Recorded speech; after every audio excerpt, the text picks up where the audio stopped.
Get ready for the most amazing adventure through time, the incredible story of computers. From ancient counting sticks to magical thinking machines, nothing will ever be quite the same again. Long, long ago, before phones or tablets ever existed, people used fingers, sticks, and stones to count things. Counting was the very first superpower that started the whole computer story. About 4,000 years ago in ancient China, clever inventors created the abacus, a wooden frame with sliding beads for counting. It was the world's very first counting machine, and people used it for thousands of years. In the year 1642, a brilliant 19-year-old boy named Blaise Pascal built an incredible brass machine that could add numbers all by itself. He made it to help his father count taxes and changed history forever. In the 1820s, a wonderfully wild inventor named Charles Babbage dreamed of a giant mechanical brain made entirely of brass and gears. He called it the difference engine, and it could solve enormous math problems automatically.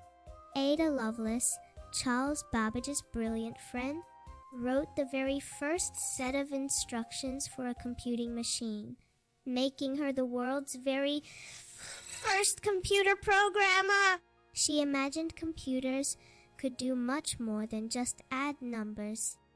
A clever inventor named Herman Hollerith realized that holes punched into cards could tell machines exactly what to do. Like a secret paper language, this incredible idea would later teach the first giant computers how to work.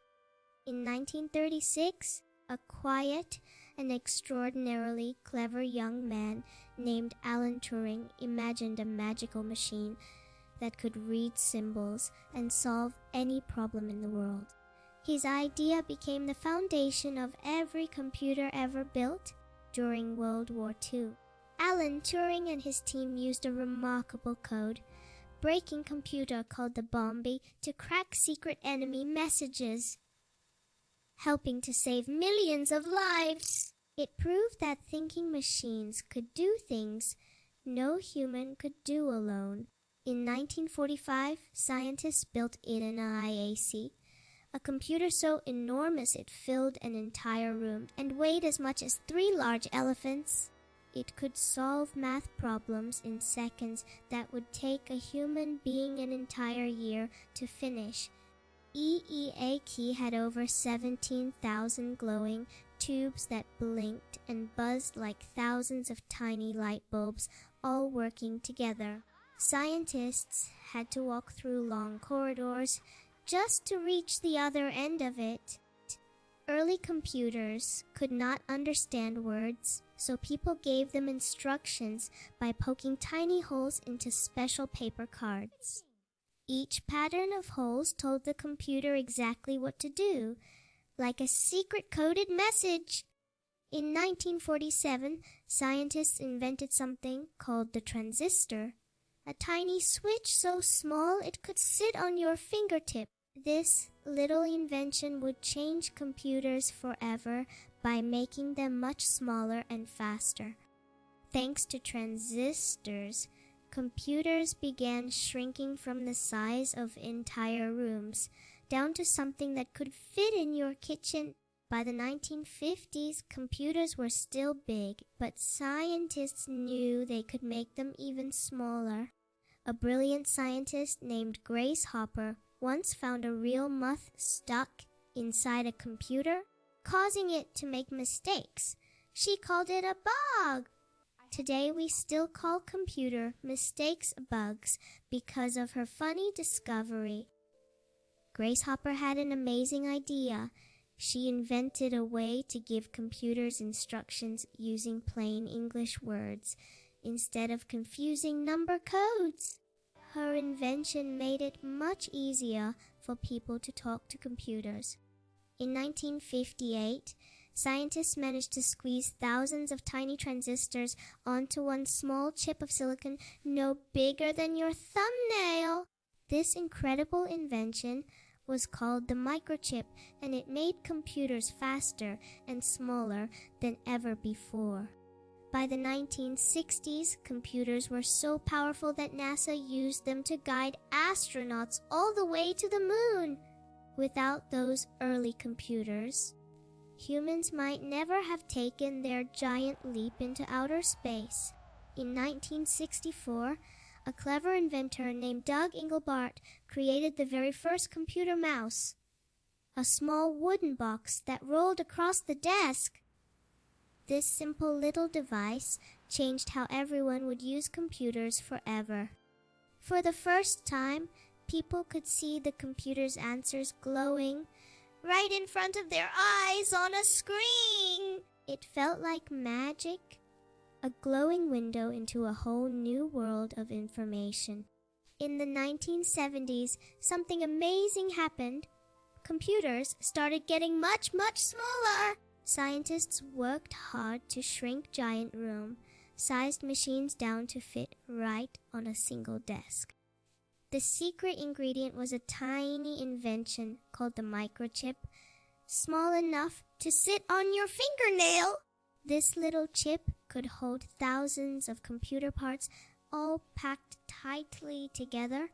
By the mid-1970s, the very first personal computers went on sale so that ordinary families could own one at home.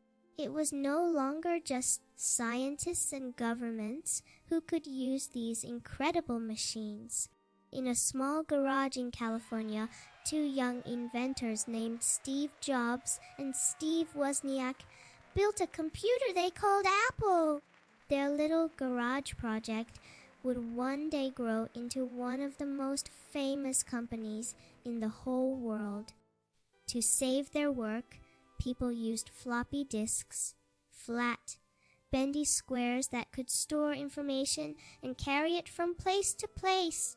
It was like having a tiny magical filing cabinet you could slip into your pocket. In the 1980s, computers started doing something kids absolutely loved: playing video games. Colorful pixel characters jumped and ran across screens, and children everywhere could not get enough.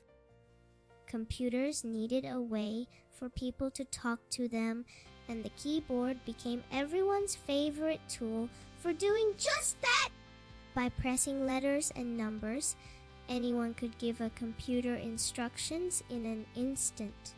A big company called IBM started selling computers to offices all over the world in the early 1980s. Suddenly, businesses everywhere were using computers to write letters, keep records, and get work done faster than ever. Remember Doug Engelbart's wooden rolling box mouse? By the 1980s, designers had turned it into a smooth, easy to hold plastic gadget that glided perfectly across desks. The computer mouse was becoming a superstar tool that everyone wanted to use. In the mid-1980s, computers got a brilliant new idea. Instead of typing tricky commands, users could just click on little pictures called icons. This made computers so much easier and friendlier that even young children could use them. In 1984, Apple launched the Macintosh, a friendly little computer that came with icons and a mouse already built in. It showed the world that computers could be fun, simple, and welcoming for absolutely everyone. By the mid-1980s, personal computers weren't just for offices anymore. Families were bringing them right into their own homes. Kids could use them for homework, drawing, and even playing simple games. Floppy disks were like little square treasure chests that stored information and let people carry programs from one computer to another. You could save your work, pop the disk in your pocket, and take it anywhere you like. Early computer games were simple, blocky, and incredibly exciting for children in the 1980s. Jumping characters and colorful obstacles filled the screen.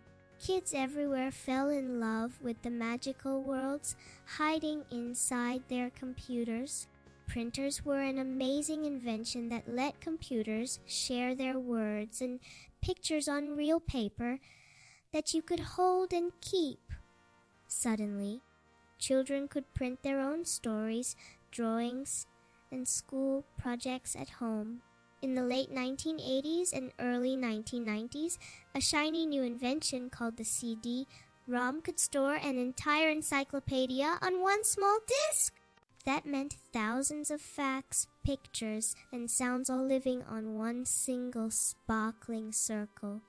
Laptop computers were a brilliant new idea that let people take their computer with them wherever they went.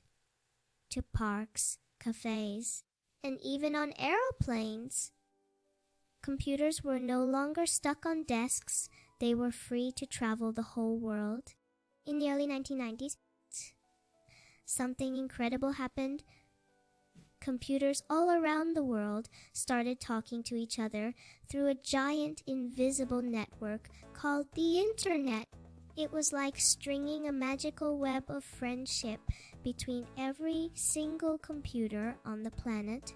A scientist named Tim Berners-Lee invented the World Wide Web in 1991, creating a way for anyone to share pages of information that everyone else could visit and read. It was like building a huge magical library where every door led to somewhere new and exciting. Search engines were like having a super smart, helpful friend who could instantly find any answer hidden anywhere on the entire internet. You simply typed in your question, and thousands of helpful pages appeared like magic right before your eyes.